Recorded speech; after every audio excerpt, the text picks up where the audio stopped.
U Kijevu tišina u bioskopu. Publika ne trepće dok gleda film 2000 metara do Andrijivke, dokumentarac koji vodi gledaoce pravo u rovove, lice u lice sa ratom. Niko ne jede kokice, niko ne govori. Skoro 4 godine posle početka ruske invazije, ukrajinska kultura se oporavlja, ali rat prožima sve, od dokumentarnih filmova do mjuzikla. Na zidovima grada samo 2 tipa plakata, filmovi o frontu i pozivi da se pomogne vojsci.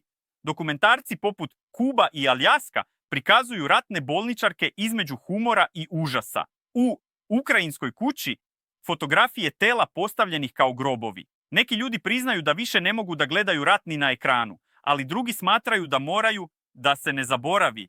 Moj prijatelj je u filmu, on je poginuo, kaže Julija dok briše suze.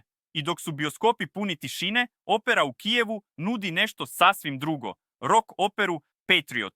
Policajac u kostimu pleše, balerina cepa Putinovu fotografiju, a publika skače na noge.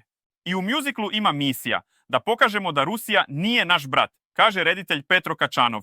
Odbio je da doda srećan kraj. Ovo je posveta poginulima. Ukrajinski film danas je istorija u realnom vremenu. Dokument borbe i gubitka, umetnost koja pokušava da sačuva sećanje i pronađe smisao. Naravno da bismo voljeli da gledamo komedije, kaže jedna gledateljka.